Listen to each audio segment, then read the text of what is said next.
జై శ్రీరామ్. నమస్కారం అండి. 2026 నూతన ఆంగ్ల సంవత్సరాది వృషభ రాశి వాళ్ళ సంవత్సర ఫలితాలు ఎలా ఉన్నాయో తెలుసుకుంటూ వెళ్దాం.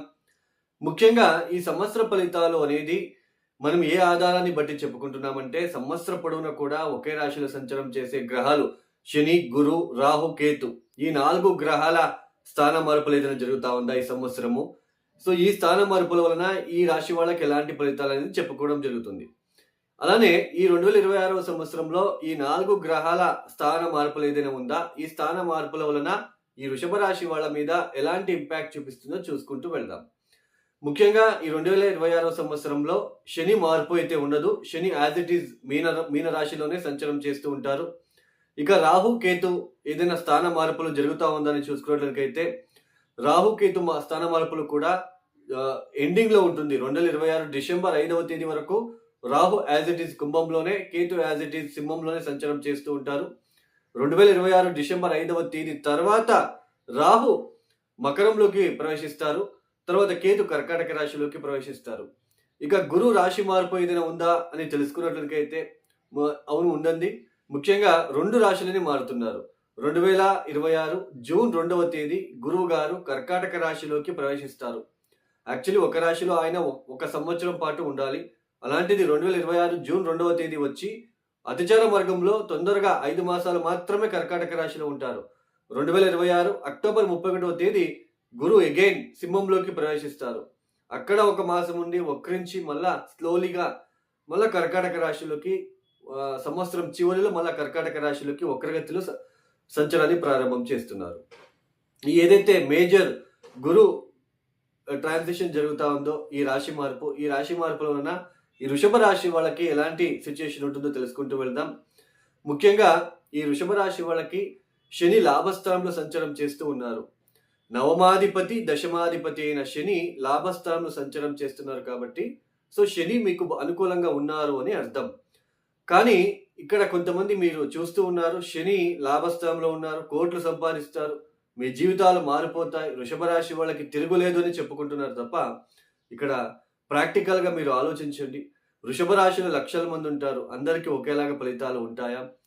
శని లాభస్థానంలో వచ్చారు, అక్కడ అష్టకర్గ బిందువులు మీ జాతకరీత్యా అంటే ఒక్కొక్క రాశిలోకి ఒక్కొక్క గ్రహం ప్రవేశం చేస్తూ ఉంటారు కదా, స్థాన మార్పులు జరుగుతూ ఉంటుంది కదా. మీ జాతకంలో అష్టకర్గ బిందులని ఉంటుంది. ఆ ప్లానెట్ స్ట్రెంగ్త్ మనకి తెలియజేస్తుంది. అష్టకర్గ బిందులు లాభస్థానంలో ఇప్పుడు శని మీన రాశిలో ఉన్నారు. 0, 1, 2, 3 అష్టకర్గ బిందులు ఇచ్చి ఉంటే యావరేజ్ ఫలితాలని చెప్పొచ్చు. 4, 5, 6 అష్టకర్గ బిందులు ఉంటే సో వాళ్ళకి కొంచెం బాగుంటుంది అని అర్థం. ఎవరికి ఎక్కువగా ఇంపాక్ట్ ఉంటుంది అంటే ఎవరికైనా శని మహాదశ, శని భుక్తి జరుగుతూ ఉంటే వాళ్ళకి ఇది ప్లస్ పాయింట్ ఉంటుంది. అందరికీ ఉండదు. శని లాభస్థానంలో ఉన్నారు, పాజిటివ్గా ఉంటుంది అంతే, శని నుంచి ఇబ్బందులు ఉండవు. బట్ వాళ్ళకి అది శని మహాదశనో శని భుక్తిలో జరుగుతుంటే ఎవరైనా జాతకంలో అది అప్పుడు యాక్టివేట్ అవుతుంది. ఆ లాభస్థానంలో ఉంటున్న అష్టకర్గ బిందువులు ఎక్కువ ఇచ్చి శని భుక్తినో శని మహాదశ గనకో జరుగుతూ ఉంటే అప్పుడు మీకు ఫలితాలు అనేది బాగుంటుంది, అప్పుడు మీకు వర్తిస్తాయి. అందరికీ వర్తించదు, ఇది గుర్తుపెట్టుకోండి. లాభస్థానంలో శని ఓకే, ఆయన శని దోషాలు కానీ ఇదేమి ఉండదు ఇప్పుడు మీకు. బట్ ఏ దశాభుక్తి జరుగుతుంది, శని మహాదశనే జరుగుతూ ఉంటే అది యాక్టివేట్ అవుతుంది, అది వర్క్ అవుతుంది. సో ఇది గుర్తుపెట్టుకోండి.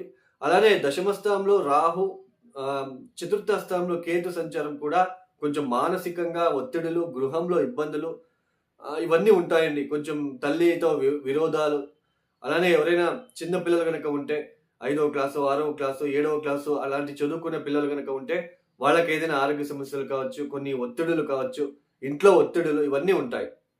బట్ ఇక్కడ ఏంటి అంటే గురుబలం ఉంది. అయినా ఈ 2026 జనవరి, ఫిబ్రవరి, మార్చి 11వ తేదీ వరకు ద్వితీయ స్థానంలో గురువు వక్రించి ఉంటున్నారు.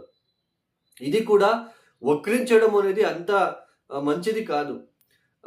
ఏ స్థానాల్లో వక్రించి గురువు గారు ఉంటారో ఆ స్థానానికి సంబంధించిన విషయాల్లో కొంచెం ఎక్కువ డిస్టర్బెన్స్ క్రియేట్ చేస్తుంది. ఇప్పుడు ఫైనాన్షియల్ విషయంలో ఏదైనా రావాల్సిన అమౌంట్ ఉంటే అది రాకుండా స్ట్రక్ అవ్వడం లాంటిది, ఆర్థికంగా ఖర్చులు పెరిగిపోవడం లాంటిది, ఆరోగ్యరీత్యా ఇబ్బందులు పడడం లాంటిది, అలానే సరిగ్గా భోజనం చేయలేకపోవడము, అలానే పెళ్లి ప్రపోజల్స్ వచ్చి దగ్గర వరకు వచ్చి కొంచెం బ్రేకప్ అవ్వడం లాంటిది, బ్రేక్ అవ్వడం లాంటివి కూడా మనం చూడవచ్చు. ద్వితీయ స్థానంలో గురువు వక్రించారు కాబట్టి. అదే 2026 మార్చ్ 11వ తేదీ వక్రతగం చేస్తారాయన. అప్పటి నుంచి కొంచెం వృషభ రాశి వాళ్ళకి జూన్ 2వ తేదీ వరకు కూడా కొంచెం పాజిటివ్ ఎన్వైరన్మెంట్ అనేది చూడవచ్చు. ఆర్థికంగా కలిసి వస్తుంది, రావాల్సిన అమౌంట్ రావడము. సో ఇలాంటివన్నీ మీకు మంచి గుర్తింపు రావడము, మీ మాటకి విలువ పెరగడము, ఇలాంటివి మీరు చూడవచ్చు. అలానే జూన్ 2వ తేదీ తర్వాత తృతీయానికి వెళ్ళిపోతారు. ఎక్కువ జర్నీస్ చేయాలి, ఎక్కువ కమ్యూనికేషన్ చేయాలి.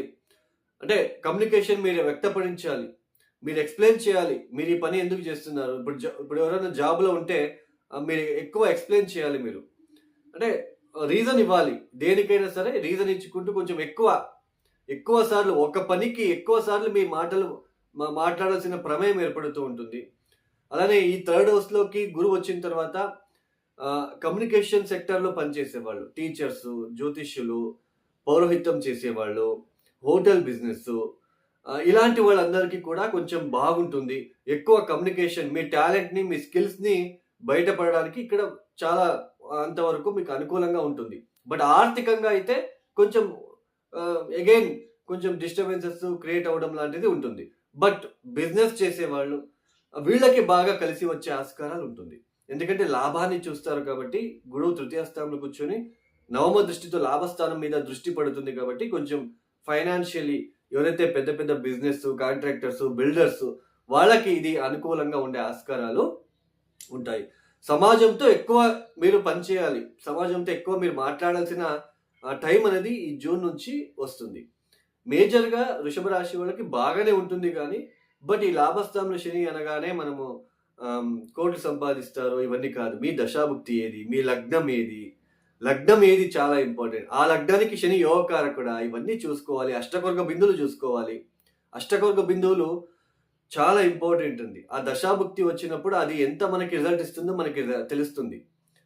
సో ఈ సంవత్సరం బాగానే ఉంటుంది. పెద్దగా డిస్టర్బెన్సెస్ అని అంటే ఇక్కడ ఏది అంటే మానసికంగా కుమిలిపోవడం, మనస్సు చంచలత్వము, మా కోపము, గృహంలో ఇబ్బందులు ఇట్లాంటివి ఉంటాయి. సో ఈ వృషభ రాశి వాళ్ళు తప్పనిసరిగా ప్రతిరోజు ఓం గం గణపతిహే ఇది చదువుకోవడానికి ప్రయత్నం చేయండి. విష్ణు సహస్రనామం ప్రతిరోజు మార్నింగ్ మీరు వింటూ ఉండడానికి ప్రయత్నం చేయండి. ఇది చాలా పాజిటివ్ ఇంపాక్ట్ మీకు చూపిస్తుంది. అలానే వృత్తిలో ఏదైనా ఇబ్బందులు ఉంటే తప్పనిసరిగా కాళికా అమ్మవారిని, అలానే కాల భైరవేశ్వరుణ్ణి ఎక్కువ మీరు స్మరణ చేసుకోవడము, వాటికి సంబంధించిన మంత్రాలు చదువుకోవడం లాంటిది మీరు చేస్తూ ఉంటే ఇట్ విల్ బి ఫైన్. ఇక ఎవరైతే ఈ వీడియోని చూస్తున్నారో లైక్ చేయండి, షేర్ చేయండి, సబ్స్క్రైబ్ చేసుకోండి. సర్వే జనం సుఖినో భవంతు. ధన్యవాదములు. జై శ్రీరామ్.